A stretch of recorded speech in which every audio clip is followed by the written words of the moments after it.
अस्सलाम वालेकुम नाज़रीन, आज़ाद स्टूडियो की स्पीड न्यूज में आपका खैर मक़दम है। उत्तर प्रदेश के अलीगढ़ में तारीखी अपर कोट जामा मस्जिद के बारे में अदालत में एक अर्जी दाखिल करके दावा किया गया है कि यहाँ मंदिर है। मीडिया रिपोर्ट्स के मुताबिक एंटी करप्शन सेना के लीडर व हिंदू पंडित केशव देव गौतम ने अलीगढ़ की तारीखी व आलिशान अपर कोट जामा मस्जिद से मुताल्लिक़ मुतनाज़ा दावा किया है। मीडिया से बात करते हुए केशव देव गौतम ने बताया कि ये मस्जिद एक कदीम शिव मंदिर के मुकाम पर बनाई गई है। अब यहाँ मंदिर को बहाल करने के लिए सिविल जज की अदालत में दरख्वास्त दायर की गई है। दिलचस्प बात तो ये है कि इस दरख्वास्त को अदालत ने कबूल करते हुए आइंदा समाअत की तारीख 15 फरवरी 2025 मुकर्रर की है। मरकजी वजीर नितिन गडकरी ने कैशलेस ट्रीटमेंट स्कीम का ऐलान किया है, जिसके तहत सड़क हादसे के मुतासरीन के 7 दिन के इलाज के लिए 1.5 लाख रुपए के अखराजात हुकूमत बर्दाश्त करेगी। इस सिलसिले में गडकरी ने कहा है कि अगर पुलिस को 24 घंटे के अंदर हादसे की इत्तला दी जाती है तो हुकूमत इलाज का खर्च बर्दाश्त करेगी। मरकजी वजीर ने हिट एंड रन केसेस में मरने वालों के विरसा के लिए 2 लाख रुपए एक्स ग्रेशिया रकम का भी ऐलान किया है। गोडाधाम के रामगीर महाराज ने मंगल की शाम औरंगाबाद के एक मॉल में मुनाकिदा मराठी फिल्म मिशन अयोध्या के ट्रेलर लॉन्च के मौके पर एक मुतनाज़ा बयान दिया है। उन्होंने कहा है कि मुल्क का कौमी तराना जन गण मन नहीं बल्कि वंदे मातरम होना चाहिए। रामगिरी महाराज ने मजीद कहा है कि हमें इसके लिए जद्दोजहद की तैयारी करनी होगी। उन्होंने अयोध्या के बाद मथुरा और काशी के बारे में भी बयान दिया है। रामगीर महाराज के कौमी तराने पर दिए गए इस बयान को मुतनाज़ा करार दिया जा रहा है और आम शहरियों का रद्द-ए-अमल इस बात पर है कि उन्होंने ऐसा बयान देकर कौमी तराने की तौहीन की है। इलाहाबाद हाईकोर्ट ने उत्तर प्रदेश के संभल मस्जिद तनाजे की समाअत पर आर्जी तौर पर रोक लगा दी है। अदालत ने निचली अदालत में जारी समाअत पर भी रोक लगा दी और इस केस की अगली समाअत 25 फरवरी को इलाहाबाद हाईकोर्ट में होगी। ये फैसला शाही जामा मस्जिद संभल की इंतजामी कमेटी की जानिब से दायर की गई अर्जी पर सुनाया गया। बीजेपी के सीनियर लीडर और मरकजी वज़ीर दाखिला अमित शाह के खिलाफ सुल्तानपुर के एमपी एमएलए कोर्ट में शिकायत दर्ज करवाई गई है। ये शिकायत अमित शाह के आइन साज डॉक्टर भीमराव अंबेडकर के बारे में किए गए तबसरे से मुताल्लिक़ है। स्पेशल मजिस्ट्रेट शुभम वर्मा ने 15 जनवरी को अर्जी गुजार राम खेलावान की दरख्वास्त पर समाअत की तारीख मुकर्रर की है। सदर मजलिस और रुकने पार्लिमान बैरिस्टर असदुद्दीन ओवैसी ने चीन पर मोदी हुकूमत की पॉलिसी पर सवाल उठाए हैं। बैरिस्टर ओवैसी ने अपने सोशल मीडिया प्लेटफॉर्म एक्स पर मरकजी हुकूमत को इस सिलसिले में निशाना बनाया। उन्होंने सवाल किया कि फौज के पास अब तक 2 लाख फौजियों की कमी क्यों है। उन्होंने वजीर आजम मोदी को तनकीद का निशाना बनाते हुए उनसे भी कई सवालात किए। कारगुजार सदर केटी रामाराव की जानिब से फार्मूला ई रेसिंग मुकदमे में हाई कोर्ट में दाखिल की गई दरख्वास्त को कोर्ट ने मुस्तरद कर दिया, जबकि केटीआर की गिरफ्तारी की राह हमवार हो चुकी है। कोर्ट ने केटीआर को हिदायत भी दी है कि वो तहकीकात में मदाखलत न करे। हाई कोर्ट से मायूसी के बाद केटी रामाराव सुप्रीम कोर्ट से रुजू हुए हैं और दरख्वास्त दाखिल करते हुए इस सिलसिले में हुकूमत और पुलिस को वाज़ेह हिदायत जारी करने की इस्तदा की है।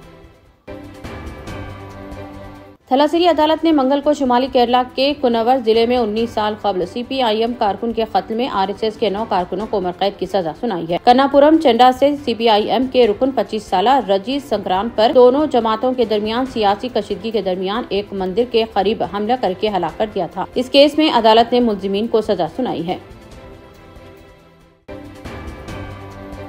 तेलंगाना पुलिस ने शहरियों को खबरदार किया है कि वो साइबर धोखेबाजों के फोन कॉल्स का जवाब न दें। इस सिलसिले में खास तौर पर +85 और +95 से आने वाली नंबरात का जवाब न देने की अपील की गई है। एसबीआई के नाम से आने वाले फ्रॉड कॉल से भी खबरदार किया है। इस तरह के फोन कॉल्स मौसूल होने पर 1930 पर डायल करते हुए शिकायत की जा सकती है। तेलंगाना हुकूमत ने नॉर्थ सिटी में डबल टेकर कॉरिडोर तामीर कर रही है। पहले पैराडाइज से डेयरी फार्म तक 5.32 किलोमीटर तक तामीर करने की तजवीज तैयार की गई है। ताज़ा तौर पर जेबीएस ता शामिरपेट आउटर रिंग रोड के रास्ते पर डबल टेकर फ्लाईओवर तामीर करने का फैसला किया गया है। अगर ये दोनों कॉरिडोर इस्तेमाल में आते हैं तो हैदराबाद मुल्क में सबसे बड़े डबल टेकर नेटवर्क वाला शहर होने का रिकॉर्ड हासिल करेगा। Telangana board of intermediate education ने जूनियर कॉलेजेस के लिए 11 ता 16 जनवरी संक्रांति तातीलात का ऐलान किया है। Secretary board of intermediate education के मुताबिक संक्रांति तातीलात के बाद 17 जनवरी से कॉलेजेस की कुशादगी अमल में आएगी। तमाम सरकारी खानगी कॉलेजेस जहां 2 साल इंटरमीडिएट कोर्सेज की तालीम होती है, वहीं 11 ता 16 जनवरी संक्रांति की तातीलात रहेंगी। सेक्रेटरी बोर्ड ऑफ इंटरमीडिएट ने तमाम प्रिंसिपल्स को हिदायत दी है कि वो सख्ती से तातीलात पर अमल करें और खिलाफ वर्जी की सूरत में सख्त कार्रवाई की जाएगी और कॉलेजेस को गैर मुसल्लिमा किया जा सकता है। ग्रेटर हैदराबाद में हर साल 5 लाख गाड़ियों का इजाफा हो रहा है। रियासती वज़ीर पुन्नम प्रभाकर ने नई दिल्ली में मुनक़िदा ट्रांसपोर्ट डेवलपमेंट काउंसिल के इजलास से खिताब करते हुए ये इंकशाफ किया है। वाज़ेह है कि तेलंगाना बनने के बाद से हैदराबाद में जायद 16 लाख गाड़ियों का इजाफा हुआ है। सिर्फ गुज़िश्ता साल ही 4,46,000 गाड़ियों का इजाफा हुआ है। गुज़िश्ता साल के खत्म तक ग्रेटर हैदराबाद में गाड़ियों की तादाद बढ़कर 53,21,000 हो गई। हैदराबाद में हर साल गाड़ियों की तादाद में इजाफा दर्ज किया जा रहा है। हिंदुस्तान भर में कौमी सतह पर पोस्ट ऑफिस का अहम रोल होता है और इसकी खिदमात से हर कोई वाकिफ है। ताहम कुछ अरसे कबल इंडिया पोस्ट महकमे की जानिब से बुक पोस्ट प्रिंटेड मैटर के निजाम को खत्म कर दिया है, जिसकी वजह से मुसन्निफीन को मुश्किलात का सामना है। इस निजाम के तहत 5 ता 15 रुपये में किताब मुल्क भर में कहीं भी भेजी जा सकती थी। ताहम अब 100 ग्राम पर 7 रुपये का पोस्टल टिकट लगाना होगा। महकमे पोस्ट से मुतालबा किया गया है कि इस सिलसिले में साबिका निजाम को फौरी बहाल किया जाए। दिल्ली असेंबली इंतखाबात 2025 को लेकर कांग्रेस ने चारशंबे को एक और बड़ा ऐलान किया है। कांग्रेस लीडर अशोक गहलोत ने जीवन रक्षा योजना का ऐलान किया है, जिसके तहत अवाम का 25 लाख रुपए तक का मुफ्त इलाज किया जाएगा। उन्होंने कहा है कि इससे कबल कांग्रेस राजस्थान में इसी तरह की स्कीम ला चुकी है और हुकूमत बनते ही दिल्ली के लोगों को 25 लाख रुपए तक के टेस्ट और इलाज की सहूलत दी जाएगी। ये सेहत का एक बहुत अच्छा मंसूबा है। दिल्ली के लोगों को इस स्कीम का बेहतर फायदा मिलेगा। Chief election commissioner Rajeev Kumar ने मंगल को कहा है कि हिंदुस्तान जल्द ही 1 अरब से ज्यादा वोटरों का वाला मुल्क होने का नया रिकॉर्ड बनाएगा। उन्होंने दिल्ली असेंबली इंतखाबात की तारीख का ऐलान करने के लिए मुनक़िदा प्रेस कॉन्फ्रेंस में ये भी बताया कि साल 2024 आलमी सतह पर इंतखाबात का साल था, जब दुनिया की 2/3 आबादी ने जमहूरियत के मुख्तलिफ इंतखाबात में वोट दिया। सुप्रीम कोर्ट कॉलेजियम ने मंगल को एक हुक्मनामा जारी करते हुए तेलंगाना हाई कोर्ट के चीफ जस्टिस आलोक आराध्य का तबादला कर दिया। चीफ जस्टिस आलोक आराध्य को मुंबई हाई कोर्ट के चीफ जस्टिस के तौर पर मुकर्रर किया गया है। इनके तबादले के बाद तेलंगाना हाई कोर्ट में नंबर 2 पर मौजूद जस्टिस सुजय पाल कारगुजार चीफ जस्टिस के तौर पर खिदमत अंजाम देंगे।